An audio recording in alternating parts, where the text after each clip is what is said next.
Hi friends. இந்த உலகத்தில் நிறைய விஷயங்களை நம்ம திரும்ப கொண்டு வரலாம். நம்ம மனசை மாற்றிக்கலாம், எடுத்த முடிவுகளை திரும்பவும் மாற்றி அமைக்கலாம். ஆனால் சில விஷயங்கள் இருக்குது, அது ஒரு முறை போனால் மீண்டும் கொண்டு வர்றது ரொம்ப கஷ்டம். அப்படிப்பட்ட விஷயங்களை பற்றி தான் இப்போ நம்ம பேச போகிறோம். இதில் முக்கியமானது நம்ம அந்த விஷயத்தை முதல்ல எப்படி பாதுகாக்கணும், அதை எப்படி தவற விடாமல் கவனிக்கலான்றது தான். நம்ம வாழ்க்கையில் திரும்ப கிடைக்காத 5 விஷயங்களை பற்றி தான் இந்த வீடியோவில் பார்க்க போகிறோம். அதுக்கு முன்னாடி நம்ம சேனலை சப்ஸ்கிரைப் பண்ணாதவங்க தயவு செய்து சப்ஸ்கிரைப் பண்ணிவிட்டு இந்த வீடியோவை ஸ்கிப் பண்ணாமல் கடைசி வரையும் பாருங்கள். நம்ம வாழ்க்கையில் சில விஷயங்களை மறுபடியும் கொண்டு வரவே முடியாது. உதாரணத்திற்கு நேரம். போன நேரத்தை மீண்டும் கொண்டு வர முடியாது. இன்னொரு விஷயம், கடுமையான வார்த்தைகள். ஒரு டைம் சொல்லிட்டா அந்த வார்த்தையை திரும்ப வாங்கவே முடியாது.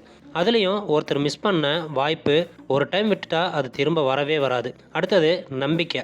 ஒரு டைம் நம்பிக்கை போயிடுச்சுன்னா அது மறுபடியும் கொண்டு வரது ரொம்ப கஷ்டம். இதெல்லாம் நாம் நல்லா புரிஞ்சிக்கணும். நாம் கிராட்டிடியூடாக இருக்கணும். முக்கியமாக இருக்கிற விஷயங்களை மனசில் வச்சு எப்போவுமே ப்ரெசண்ட்டாக இருக்கணும். நாம் இப்படி கேர்ஃபுல்லாக இருந்தால் தான் ரெக்ரெட் இல்லாமல் பீஸ்ஃபுல்லாக ஃப்யூச்சரில் வாழ முடியும். அதனால் நாளைய பற்றி யோசிச்சுட்டு இன்றைக்கி செய்ய வேண்டிய நல்ல விஷயங்களை செய்ய ஸ்டார்ட் பண்ணுங்கள். ஃபஸ்ட்டு, நமக்கு எப்போவுமே திரும்ப கிடைக்காதது நேரம் தான். எல்லா விஷயங்கள்லேயும் நேரம் தான் முக்கியமாக இருக்குது. நமக்கு எல்லாருக்குமே ஒரு லிமிட்டடான நேரம் தான் இருக்குது. அதை நாம் எல்லாருமே தெரிஞ்சு வச்சுருக்கோம். ஆனால் எப்போவுமே நாம் அதை பெருசாக சீரியஸாக எடுத்துக்காமல் பொழுதுபோக்குற மாதிரி மாற்றிடுறோம். எதுவுமே செய்யாமல் இன்றைக்கி நாளை என்ஜாய் பண்ணாமல் யூஸ் பண்ணாமல் காலத்தை கழிச்சிடுறோம். நேரன்றது பணத்துக்கு சமம். சில சமயங்களில் நேரத்தை சேவ் பண்ண எத்தனையோ செலவு பண்ணுறோம். அது கூட ஒர்த்து தான். ஏன்னா டைம் போயிடுச்சுன்னா அதை திரும்ப வாங்கவே முடியாது. நமக்கு அன்லிமிட்டட் டைம் கிடைக்க போகிறதில்ல. இதை நம்ம நல்லா புரிஞ்சிக்கணும். நாம் என்ன செய்யணும், என்ன அச்சீவ் பண்ணணும்னு நினைக்கிறோமோ அந்த வேலைகளை கூடவே செஞ்சுக்கிட்டு அந்த வாய்ப்பையும் பிடிக்கணும். டைம் போயிட்டே இருக்கும், அது எப்போவுமே திரும்ப வராது. அதனால் நாளைக்கு நாளை நாம் எப்படி அதிகமாக பயன்படுத்தலாம்னு யோசிச்சுட்டு பிளான் பண்ணி வாழணும். நெக்ஸ்ட்டு, சில வாய்ப்புகள் லக் இருந்தால் திரும்ப கிடைக்கலாம். ஆனால் பெரும்பாலும் ஒரு வாய்ப்பை நம்ம பயம் இல்லாமல் தயக்கம் இல்லாமல் ஏற்றுக்கலைன்னா அது எப்போவுமே திரும்ப கிடைக்காது. ஒரு புதிய விஷயத்தை செய்யக்கூடிய வாய்ப்பு, இல்லைன்னா ஒரு ரிஸ்க் எடுக்கிற சான்ஸு, இதெல்லாம் அடிக்கடி வரக்கூடியது கிடையாது. அந்த வாய்ப்பை விட்டுட்டோன்னா மறுபடியும் வர வாய்ப்பே இல்லைன்னு சொல்லலாம். அப்படின்னு சொல்லிட்டு எல்லா வாய்ப்பையும் பிடிக்கணுன்ற அவசியம் கிடையாது. நமக்கு பிடிக்காத வேலை, நமக்கு இன்ட்ரெஸ்ட் இல்லாத ப்ராஜெக்ட், இதெல்லாம் வேண்டாமே. அது நம்மளை இன்ஸ்பயர் பண்ணும். ஆனால் முக்கியமாக எப்போ எது வந்தாலும் அது நமக்கு வேல்யூ இருந்தால் அதுக்கு ஓகே சொல்லணும். பயம் இல்லாமல் இது நம்ம ஃப்யூச்சருக்கு நல்லதா, இது திரும்ப கிடைக்குமா அப்படின்னு அனலைஸ் பண்ணிக்கோங்க.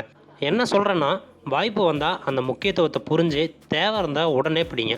இல்லைனா ரிக்ரெட் பண்ணி சும்மா உட்கார வேண்டிய நிலைமை வரும். நெக்ஸ்ட்டு, நம்ம பேசின வார்த்தையை திரும்ப எடுக்கவே முடியாது. ஒருத்தர் கூட நம்ம மனசு விட்டு பேசும்போது தவறான வார்த்தை சொன்னால் அது வாழ்நாள் ஃபுல்லாக அவருக்கு நினைப்பில் இருந்துகிட்டே இருக்கும். அவங்களே சரி பரவாயில்லன்னு சொல்லிட்டாலும் நாம் சொன்னதை நாம் மறக்கவே முடியாது.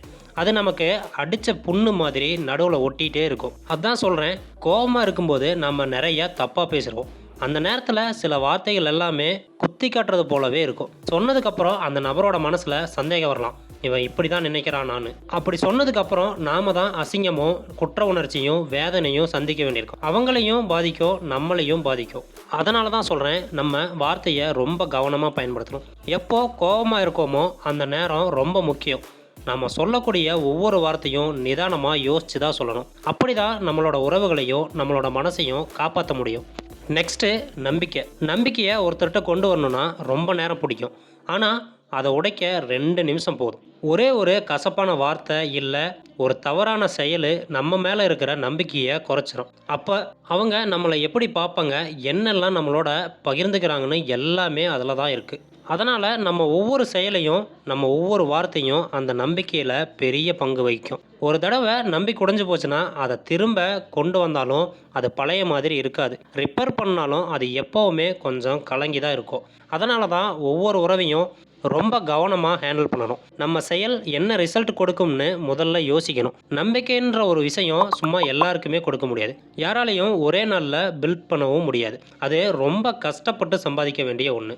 நெக்ஸ்ட்டு, நீங்கள் இப்போ வாழ்கிற வாழ்க்கை, இப்போது நம்மளோட நேரத்தை எப்படி செலவழிக்கிறோன்றது மட்டும் முக்கியம் கிடையாது. நம்ம வாழக்கூடிய தருணத்தையும் அனுபவங்களையும் மதிக்கிறது ரொம்ப முக்கியம். நாம் இப்போது எக்ஸ்பீரியன்ஸ் பண்ணுறத திரும்ப எப்போவுமே எக்ஸாக்டாக அனுபவிக்க முடியாது. இப்போ இருக்கிற இந்த நேரம் நல்லதும் கெட்டதும் சேர்ந்து இதே மாதிரி நமக்கு திரும்ப கிடைக்காது. நாம் இப்போ இருக்கிற சூழ்நிலையில் எல்லாத்தையும் விரும்பாமல் இருக்கலாம்.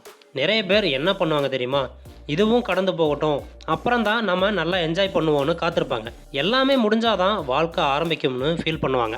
ஆனால் அப்படி காத்துக்கிட்டே இருந்தால் நமக்கு இப்போ கிடைக்கக்கூடிய அனுபவங்களையும் கற்றுக்கொள்ளக்கூடிய விஷயங்களையும் சந்தோஷத்தையும் வாழ்க்கை தரக்கூடிய சின்ன சின்ன விஷயங்களையும் மிஸ் பண்ணிடுறோம். அதனால் இப்போ இருக்கிற ஈச் மொமெண்ட்டையும் செரிஷ் பண்ணணும்.